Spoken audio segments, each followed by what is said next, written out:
ఆయితరం వచ్చిందంటే చికెనో మటనో తేవాల్సిందే. ఊకే అవ్వేనా అంటే చేపల కౌసుకు ఎగబడతారు. ఇంటికి సుట్టపైన వచ్చిందంటే పక్క ముక్క కూర ఉండాల్సిందే.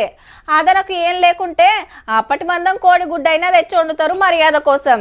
ఇంట్లో కూరగాయలు ఏం లేకుంటే ఏమంటే 4 గుడ్లు ఉడకబెట్టి పులుసు పెడితే అయిపోయే.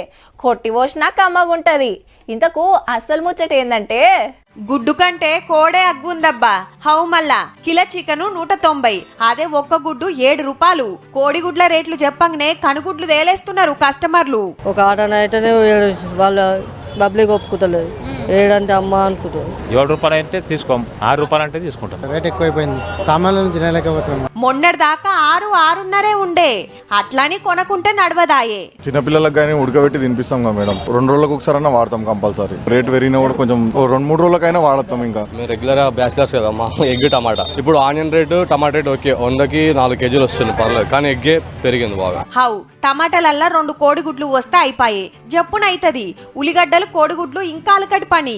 అయ్యగారికి అంచుకు ఆమ్లెట్ లేకుంటే నడవదాయే. కూరలకు తాకత్ పెరగాలని ఉడకబెట్టి పెడతారాయే. వచ్చిన సుట్ట మాత్రం పోతుంటే గుడ్ల కూర వండి పెడితే మర్యాద నిలబడ్డట్టే.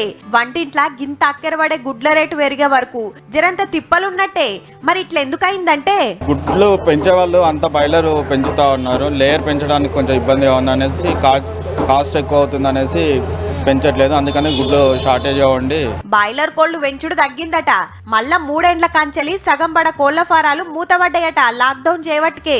హీగేముంది, మాల్ తగ్గింది, డిమాండ్ పెరిగింది. కానీ డజన్ గుడ్ల పైసలు పెడితే అర్ధ కిలో చికెన్ వచ్చి తట్టుంది పో.